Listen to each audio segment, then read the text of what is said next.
오늘 이 컨텐츠는 약간의 좀 무서운 사진이 등장할 수도 있으니 혹시라도 이런 부분을 좋아하지 않으시는 분들은 시청을 금하시면 더 좋겠습니다. 시작하겠습니다.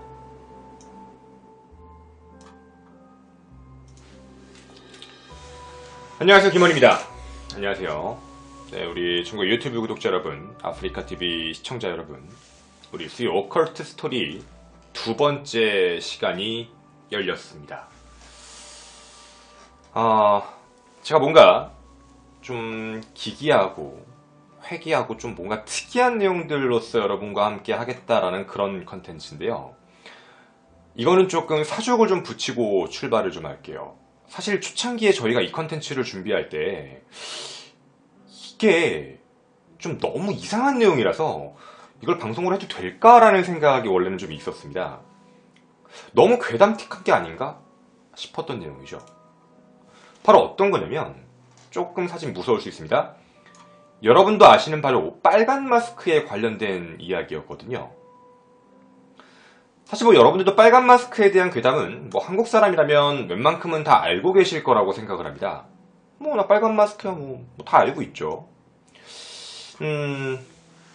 근데요, 여러분, 그 빨간 마스크가 미국에도 있다면 믿으시겠습니까? 그리고 제가 오늘 여러분한테 얘기하고 싶은 건 이 미국에 있는 빨간 마스크가 진짜일까요, 가짜일까요에 대한 부분에 문제가 조금 있습니다. 사실 우리나라에서는 이 빨간 마스크에 대한 부분이 우리나라도 그리고 일본도 나오는데 다 괴담으로서 얘기를 합니다. 여러분, 빨간 마스크의 실체, 그게 진짜인지 아닌지를 같이 한번 가볼 건데요. 오늘 이야기는 끝까지 방심하시면 안 됩니다. 미국의 빨간 마스크인데 저는 미리 결론만 좀 얘기할게요. 대부분 다 괴담이라고 합니다. 근데 실제 사건이 나타났습니다. 오늘 그 이야기를 시작해 보도록 하겠습니다. 오늘 여러분들에게 얘기할 이야기는 바로 제프입니다. 제프는 그렇게 나이가 완전 어리지도 않고 많지도 않은 그냥 일반적 학생이었습니다. 제프는 이사를 하게 됐고요. 자신의 형 리우와 이사를 한 데서 같이 학교를 가기 위해 버스를 기다리고 있었습니다. 처음으로 이사한 데서 하는 이제 등교기 때문에 뭐 두근두근 했겠죠, 어떻게 보면. 근데 형 리우와 제프 앞에 동네 불량배, 약간 일명 갱 같은, 이제 약간 bully 같은 애들 3명이 옵니다. 와서 시비를 거는 거죠. 너네 이 동네에 언제 왔냐? 너네 이 동네에서 버스 타려면 자릿세를 내야 되는데 자릿세를 내놔라. 이런 이야기를 합니다. 그러더니 갑자기 그 3명이 칼을 꺼내고 제프와 리우를 위협하기 시작을 했던 거죠. 그 순간입니다. 그 칼을 보는 순간 제프는 마음속에 있던 이상한 무언가가 꿈틀거립니다. 그러니까 자기도 뭔가 주체가 되지 않는 이상한 꿈틀거림. 결국 제프는 자신의 그 충동을 제어하지 못하고 그 3명, 형을 둔 채로 그 3명을 공격합니다. 그 칼을 빼서 실제로 한 명의 어깨를 찔렀던 거죠. 그렇게 3명은 도망가게 됐고요. 제프와 리우는 또 별 그거 없이 그냥 학교에 갔다가 집에 돌아오게 됩니다. 근데 그날 밤이었습니다. 갑자기 경찰이 와서 문을 두들기고 제프와 리우의 어머니가 열고서 뭐예요? 라고 물어봤더니 그 뒤에 어떤 아주머니와 그 뒤에 어떤 학생이 하나 있었습니다. 알고 봤더니 신고한 거죠. 애가 칼로 찔렀다. 경찰관이 와서 제프를 부릅니다. 와봐라. 너가 얘를 칼로 찔렀느냐?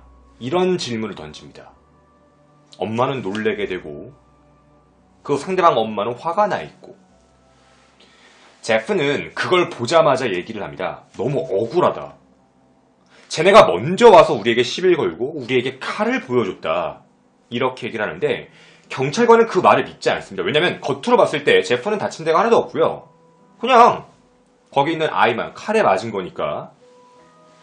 계속해서 그 형제 제프하고 리우가 칼로 찔렀다라는 진술만 계속하게 됩니다.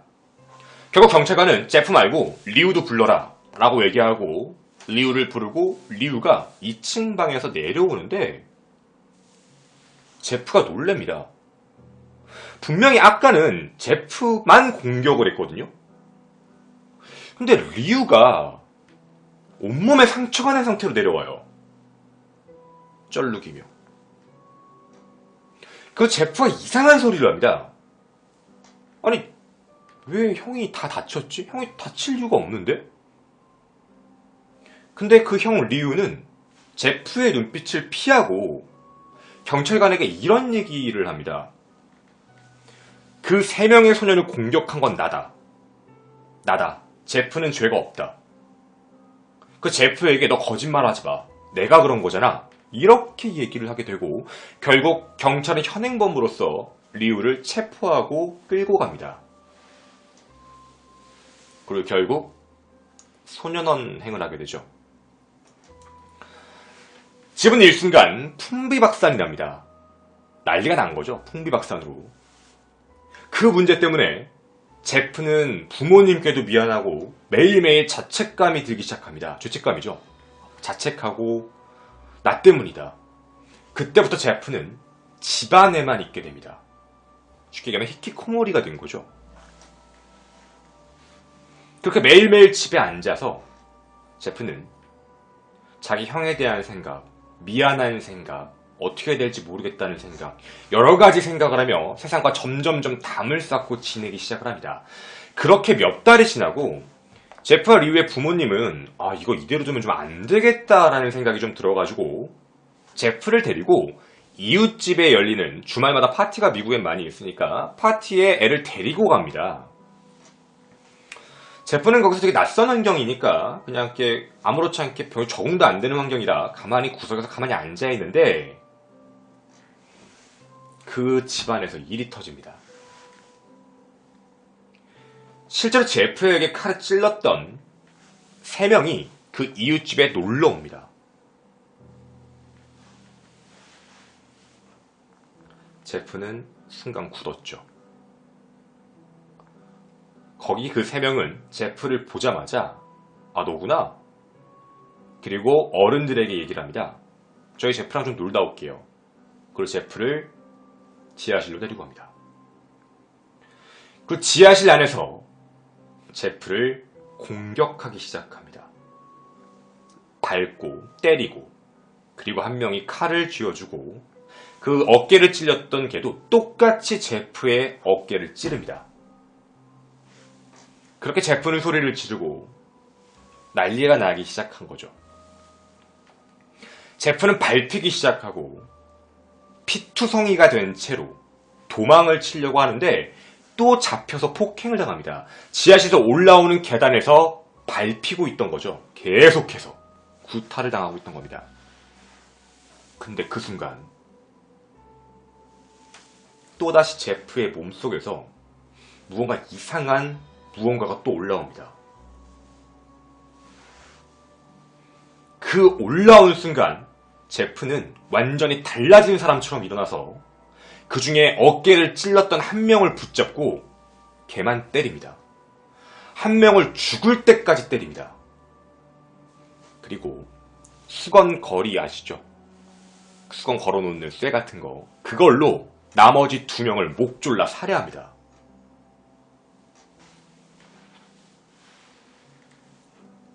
그리고 나서 한 명은 살아있었잖아요. 칼에 찔리고. 그 한 명이 실제로 제프가 목을 조르고 있을 때 너무 놀래서 옆에 있는 술병으로 머리를 치는데 그래도 아랑곳하지 않고 그렇게 2명을 죽인 겁니다. 제프의 머리에는 피와 그리고 되게 알코올 도수가 높은 술이 같이 흐르고 있던 거죠. 그러고 있는 상황이어서 어떻게 처리가 안 되니까 한 명의 생존자가 제프의 얼굴에 라이터를 던집니다. 결국 제프의 얼굴엔 불이 붙기 시작하고 제프는 그렇게 기절을 하게 됩니다. 제프가 마지막으로 봤던 사람은 자신의 눈앞에 있는 어른들과 자신의 엄마, 소리를 지르고 있는 엄마입니다.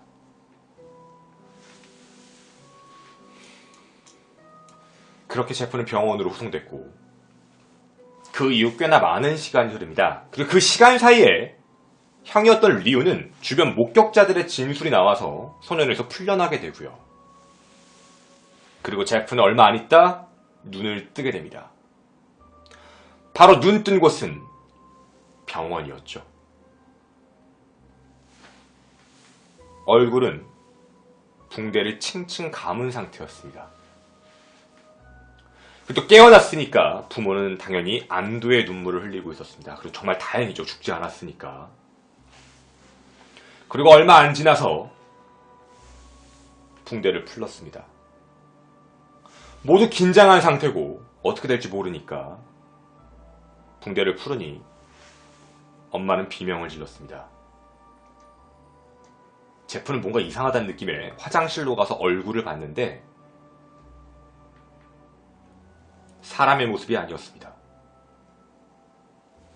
입술은 타서 검붉은 색깔, 얼굴은 완전 창백한 하얀색. 근데요,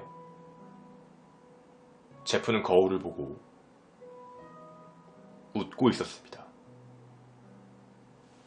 되게 만족한다라는 표정으로 웃고 있던 거죠. 누가 와도 미친 사람처럼 그렇게 웃기 시작합니다. 부모는 왠지 애가 좀 뭔가 정신적으로 힘들어서 그렇다 판단하고 애를 이제 퇴원하고 집에 온 첫날입니다. 엄마는 그날 밤에 이상한 소리를 하나 듣게 됩니다. 뭔가 어디 화장실에서 흐느끼는 소리. 흐느끼는 뭔가 이상한 소리가 들려가지고 뭐지 하고 조심히 이렇게 가서 봤는데 화장실 안에 제프가 있었습니다. 근데 어머니가 그걸 보고 기절을 했던 거죠. 이유는 제프는 거울을 보면서 자신의 입을 찢고 있었습니다. 어머니는 보고 너무 놀래서 그 자리에서 쓰러졌고 그리고 그 자리에서 안방으로 남편을 깨우기 위해 도주를 하는데 제프가 따라갑니다. 그리고 자신의 부모님을 살해합니다. 한 명 남았다. 바로 자신의 형 리우입니다. 2층 방으로 올라가서 리우를 죽이러 올라갑니다. 잠자고 있는 형 리우에게 제프는 칼을 들고요. 찌르려 하는데 그때 리우가 눈을 뜹니다. 제프가 한마디를 던집니다. Go to sleep. 자라. 뭐 영원히 자라라는 느낌이겠죠.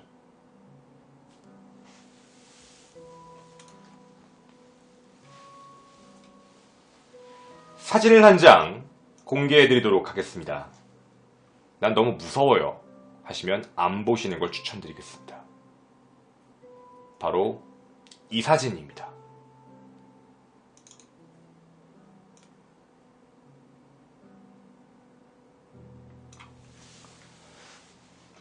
실제 이 내용에 대한 이야기입니다. 외국에서 제프 더 킬러라고 불리는 굉장히 무서운 이야기입니다. 저도 사실 이 내용을 처음 봤을 때 이게 진짜 가능한 얘기야 싶었습니다. 그 여기에 대한 내용들을 하나씩 하나씩 조사를 하기 시작을 했는데 무언가 이상한 점을 하나 찾았습니다. 뭐가 이상했냐면 아무리 봐도 사건 기록이 없어요. 이 정도의 사건이면 굉장히 충격적인 사건이라서 실질적으로 사건에 대한 결과가 나와야 되는데 없더라고요. 이게 뭐야? 그래서 제가 뭐가 더 이상했었냐면 바로 이겁니다. 이 사진을 잘 보시면 찢었다의 느낌이 아닙니다. 그리고 한 가지 더. 여러분, 화상을 입은 얼굴의 사진은 하얗게 나올 수가 없습니다. 저도 뭔가 이상하다라는 생각이 들어서 여러 가지 자료를 찾아봤는데 지금 여기에 보이시는 일종의 포토샵 사진을 하나 찾았습니다. 누군가 장난을 친 이 포토샵 사진을 좌우 반전을 하고 포토샵을 더한 것 같다라는 생각이 좀 들었습니다. 찾은 사진입니다. 그러니까 누군가 괴기하게 찍은 사진을 이렇게 포토샵을 해서 사람들 사이에 뿌린 게 아닌가 싶은 이런 사진까지 찾아냈습니다. 뭔가 약간 조커를 따라한 것 같고 뭔가 되게 이상한 사진이었던 거죠.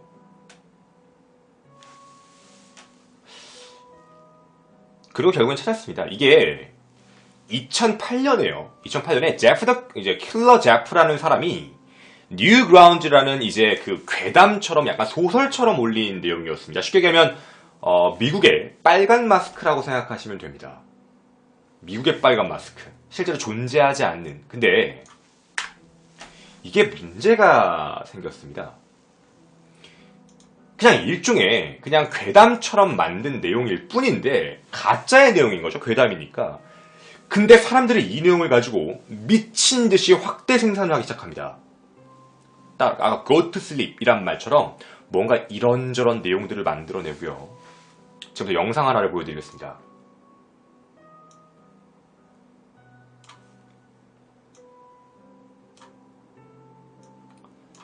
약간 소리에 주의해 주셨으면 좋겠습니다. Creepypasta character, known for his self-mutilated face. Oh my god. Asco smile. Oh my god. What was that? 지금 보시면 공이 앞에 하나 떨어졌습니다. 갑자기 공이 하나. 두려움에 떠는 여자의 목소리 하나 들어보시면 됩니다. 남자는 아무것도 없는 거다라면서 좀 센 척합니다.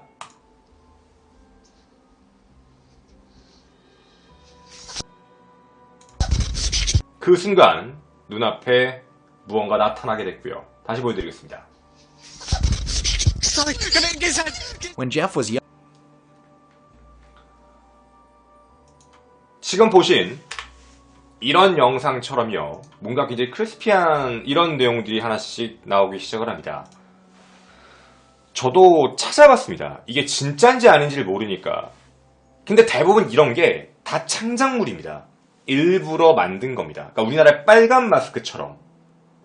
그러니까 사람들이 보면서 놀래게 만들려고 자기들끼리 뭔가 영상을 만들고 제작하고 이렇게 넘기고 심지어는 이걸 게임까지 만들었던 겁니다. 한데 문제가 생겼습니다.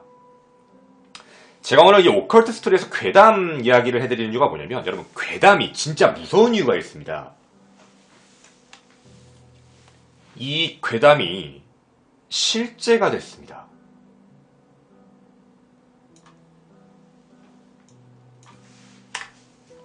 이 괴담의 주인공은 바로 이 남자 오스틴입니다.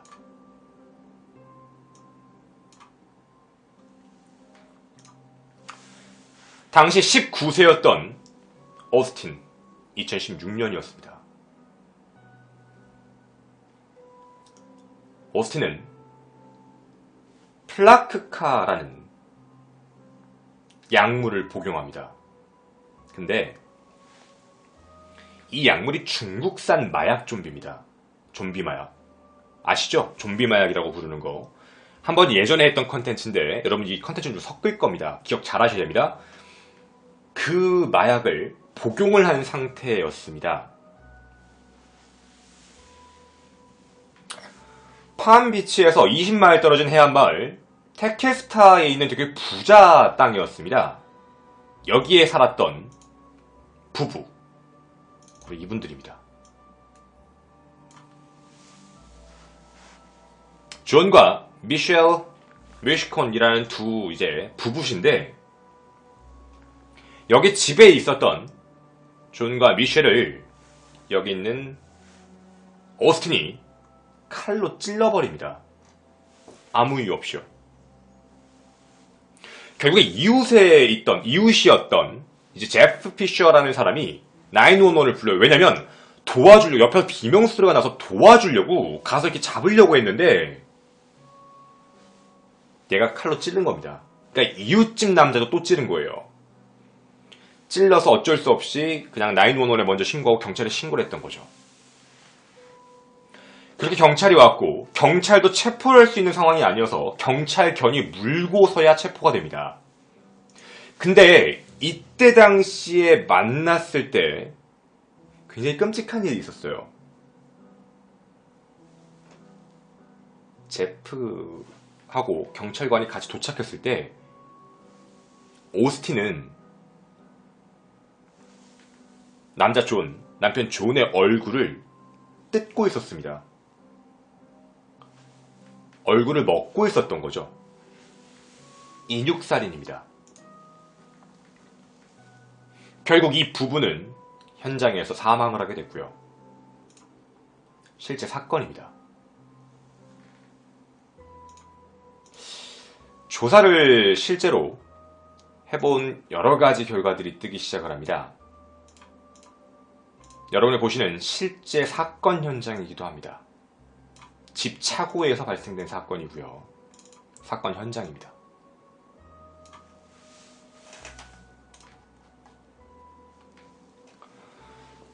결국 조사를 깨어난 얘를 데리고 오스틴을 데리고 조사를 해보기 시작하는데 오스틴은 기억을 잘 못했습니다. 근데 조사 결과, CCTV 조사 결과를 해보면 칼을 들고 45분 동안 거리를 배회합니다. 그러다가 그냥 집에 들어가서 찌른 겁니다. 근데요, 경찰이 끝까지 조사를 했던 이유가 하나 있었습니다. 남편 존은 얼굴이 완전히 다 뜯긴 채로 발견이 됐는데 아내가 입이 찢어져 있었습니다. 입을 찢어놓은 상태였고 남편 존도 입이 찢어진 채, 그러니까 뭔가 날카로운 걸로 찢은 것 같은 흔적이 있고 나머지가 발견이 됩니다. 경찰이 끝까지 묻습니다.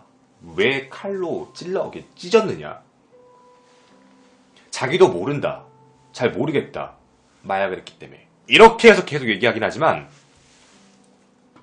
결국 조사 결과 밝혀집니다.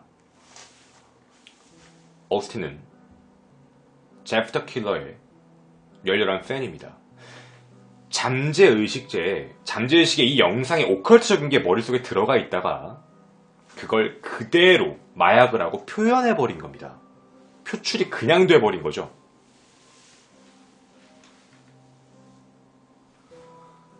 제가 여러분에게 이런 얘기를 해드리는 이유가 뭐냐면 우리는 아무렇지 않게 괴담이네. 와, 괴담이구나. 어우, 역시 무서웠어. 괴담의 재확산이 정말 무서운 이유가 뭐냐면 괴담이 괴담으로 끝나지 않습니다. 괴담이 현실이 되고 괴담을 따라하게 되고 그렇게 하다 보면 말도 안 되는 일이 벌어지기도 합니다. 여러분, 한 가지만 여쭤보겠습니다. 빨간 마스크는 실제 존재했던 걸까요? 아니면 원래 없었던 걸까요? 김원의 오컬트 스토리였습니다. 감사합니다.